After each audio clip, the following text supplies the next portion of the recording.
Estamos aqui com o doutor Enéas Carneiro, líder nacional do PRONA, que participou das eleições presidenciais, e eu gostaria de saber como é que ele viu a vitória de Dona Marta Suplicy em São Paulo.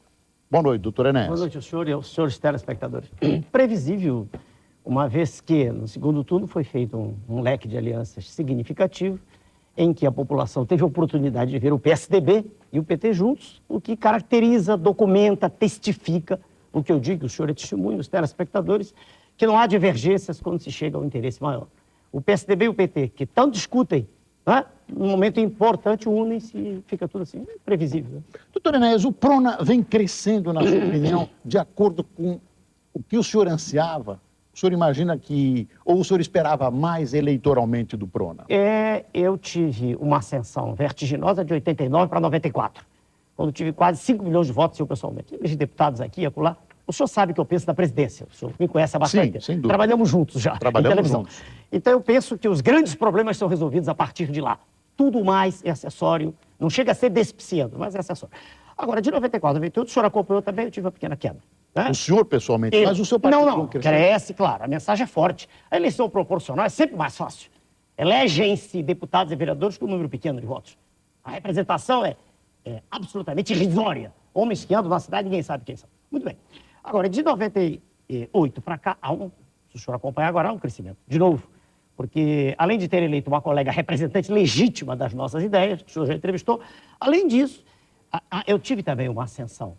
Houve aquele fenômeno naquela ocasião de falar precipitadamente numa tese que foi abordada fartamente pela imprensa, que era da história de bomba, se você recorda, aquilo foi corrigido, e agora nós estamos em ascensão novamente. Sem dúvida, sem dúvida. Eu quero crer que existe um eco da população para que se perceba a verdade, quer dizer, com clareza, sem conchavo, como a minha representante vai mostrar na Câmara, sem acordos espúrios, sem querer secretaria, sem querer cargos, nada disso. Isso é minha tese. Eu quero crer que vai ser assim. Doutor Enéas, como é que o senhor vê a questão ética nas campanhas eleitorais de São Paulo? Eu percebi que num dos debates o senhor foi, eu diria, provocado e manteve a sua postura e serenidade éticas. O senhor acha que nós poderemos melhorar o nível das campanhas? É fundamental, primeiro, que as pessoas sejam educadas, que tenham um nível de percepção do que se chama comportamento de civilidade. Então, se eu estou diante de um cidadão que foi presidente da República, independentemente do que ele tenha feito, eu sou obrigado a respeitá-lo. O senhor deve notar que minha conduta é sempre essa. Quando eu ataco, especificamente eu faço o PT, é pela farsa, é pela demonstração inequívoca de que está mentindo. Quer dizer, tudo aquilo é falso. Aliás, houve um entrevistado, o senhor hoje, eu perguntei o nome, que foi claro nisso. Quer dizer, é lobo com pé de cordeiro. Quer dizer, a população pensa que são oposição, não são. Haja vista o documento sério, a que me refiro sempre, no diálogo interamericano, que foi aceito pelo presidente nacional deles. E que os menores não sabem nem o que significa, mas que representa a submissão. Então, quando o deputado federal há pouco, aqui no seu programa, falou que não, que nós estamos, a dívida passou de 50 bilhões para 500 bi, ele se esquece que tudo foi previsto antes, lá fora. Então, nesse sentido é que eu digo ao senhor que a gente pode falar, pode criticar, mas tem que ter respeito. Eu tenho sempre respeito. Eu não gosto quando eles dizem o Enéas, eu não dormi com nenhum deles. Vamos ter respeito. Eu me refiro a esses senhores, como me refiro ao senhor, com respeito. São pessoas, a meu ver, que deveriam estudar mais, deveriam ter mais preparo. E em estudando e conhecendo melhor os problemas da nação, poderiam se exprimir com mais correção, assim que eu vejo. Então, quando o senhor me pergunta como eu me comportei no debate, é como sempre, desde que o senhor me conhece, eu respeito. Eu os respeito todos. Agora, em sua grande maioria, eles são pessoas que estão mentindo. Eles estão contra os interesses da nação. E eu já tive a oportunidade de dizer isso. O senhor não exclui ninguém dessas mentiras? Olha, é difícil, é muito difícil, porque o processo leva o indivíduo a mentir, é terrível. Agora, mesmo o senhor entrevistou um deputado que disse que é difícil. É difícil. Veja o senhor, existe quase um suicídio individual quando uma pessoa, e eu disse para minha colega, que vai haver, tudo vai ser feito para tentar cooptá-la. Ela teve 80 e tantos mil votos, e eu disse, mantenha-se nessa postura, represente fielmente os desígnios daqueles que a elegeram. E assim eu acredito que, lentamente, senhor Boris, o senhor conhece a história, lentamente a verdade vai se manifestar, assim que eu penso. Doutor Enéas, o senhor é candidato a presidente da República mais uma vez em 2002? Seria mais uma, seria mais tantas, quantas haja em que eu tenha energia para tanto. Mas eu, o senhor se recorda também, registrei documento dizendo que não seria cargo nenhum, em 89, E agora, em 90, vendo que o tempo, 97, vendo que o tempo vai sendo reduzido cada vez mais, que cada vez eu tenho menos tempo para me exprimir, eu disse que não, que eu me reservava, me outorgava o direito de me candidatar a qualquer cargo. Isso ficou aberto agora. Mas, em princípio, respondeu assim, sim, por que não? Eu estudei, o senhor sabe, estudei com profundidade as questões nacionais, mas estudei a fundo. E sou uma pessoa dedicada a isso, a minha vida nos últimos 10 anos. Então, independentemente de trabalhar, ganhar minha vida trabalhando, eu digo que se houver eleições e eu tiver tempo, e quero querer que haja esse tempo, se houver. Sem tempo, não, é impossível. Aí a minha força é a minha palavra, é a verdade que eu transmito. Sem tempo, não, não serei. Doutor Enéas, dentro do PRONA, que é uma novidade no cenário nacional e que teve boas votações, o senhor teve uma boa votação. Eu pergunto, não tem surgido outras lideranças suficientemente competentes para serem candidatos à presidência da República, além do doutor Enéas? Eu tenho pessoas, o problema de novo é tempo. É difícil exprimir-se em 20, 30 segundos. O senhor é jornalista, sabe isso? Para que uma ideia seja apresentada com clareza, necessita-se de pelo menos 3 minutos. É o que eu lhe perguntei, 3 minutos aqui, ótimo. Agora, com 30 segundos é muito difícil. A grande maioria da população não consegue absorver. Repare que a maioria, nossa população é extremamente inculta. Não é o seu ouvinte, telespectador dessa hora, estou falando do pobre, que acorda lá de Itaquera, ou que trabalha com dificuldade. Eles têm dificuldade de acompanhar o discurso dito em 30 segundos. Então, quando se altas lideranças, mas o problema é esse, é a capacidade de expressão rápida. Preparado eu tenho muita gente, com extremo preparo. Agora, o problema é, de novo, exprimir-se num tempo exíguo. Veja o senhor que eleição proporcional, já elegi deputado federal, o senhor se recorda todo lá, já elegi deputados estaduais, já elegi vereadores. O problema é o nível majoritário. Repare, eu com 39 segundos, eu tive mais votos que a soma de todos os outros que tinham 39 segundos. O senhor se recorda, foram 12. Então, dos 12 eu fui o sexto, todos os outros somados, e havia 2 deputados federais, havia um ex-governador, havia outros líderes, todos somados tiveram menos que eu. Doutor Enéas, eu vejo o seguinte paradoxo. Pois não. Caso o senhor seja eleito presidente da República, ou governador de estado, ou prefeito, o senhor vê tantos defeitos nos demais partidos que eu acho que o senhor está inconciliável. Seria possível formar uma aliança? Não. Sem aliança é difícil governar. Discordo do senhor, com o respeito que lhe tenho, mas discordo. É o que o senhor disse. Sim, eu já ouvi entrevistando pessoas. Eu disse, sabe por quê? Parte-se de um pressuposto que é absolutamente errado. É de que as cabeças pensantes estão nos partidos políticos. Não estão, mas não estão.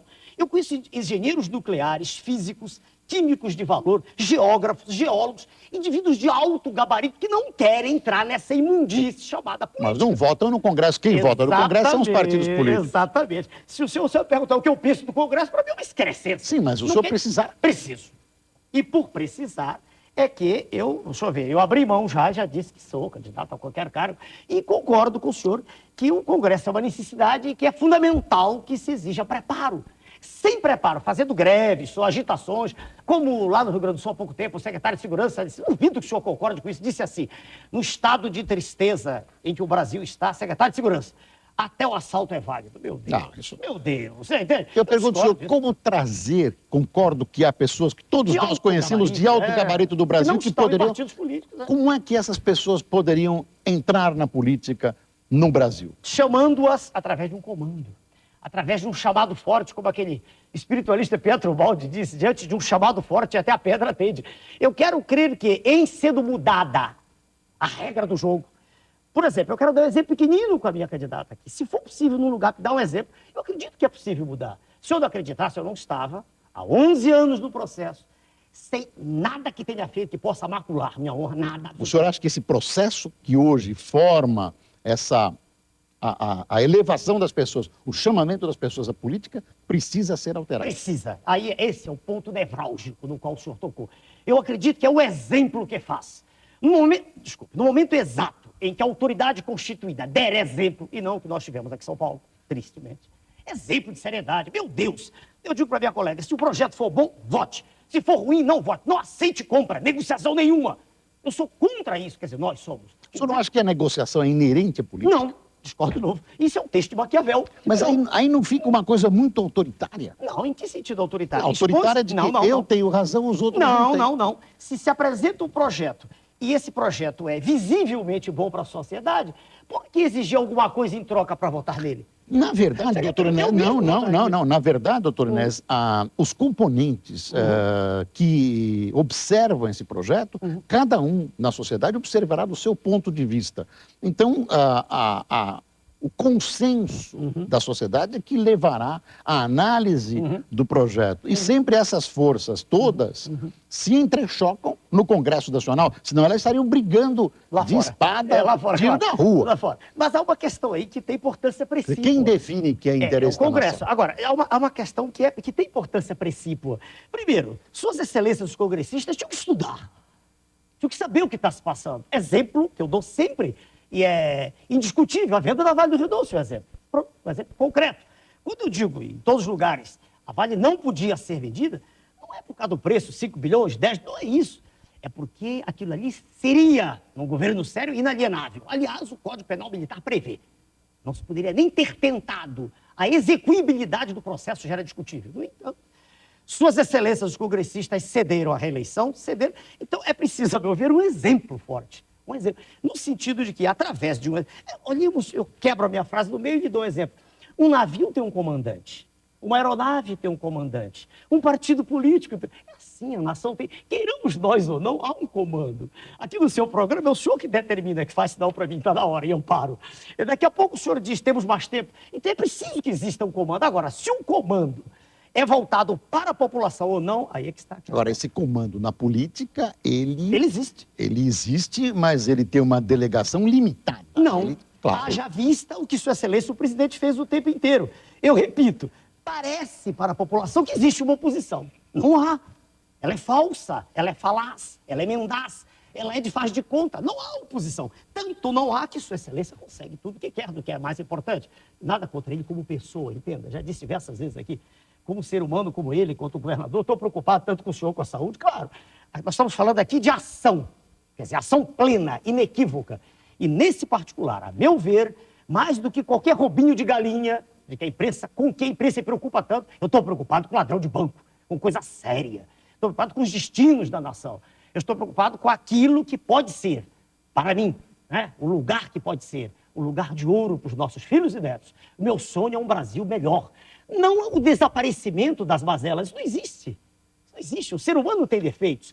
Mas eu creio que, mercê de uma educação séria, mercê de um preparo das nossas crianças para um futuro, nós teremos um Brasil do qual nós nos orgulhemos, eu, o senhor e todos nós. Doutor Enéas, chegamos ao final da nossa entrevista, foi mais longa que 3 minutos. O senhor é que determina. O prazer foi nosso e do nosso telespectador. Parabéns, muito obrigado, doutor Enéas. Obrigado.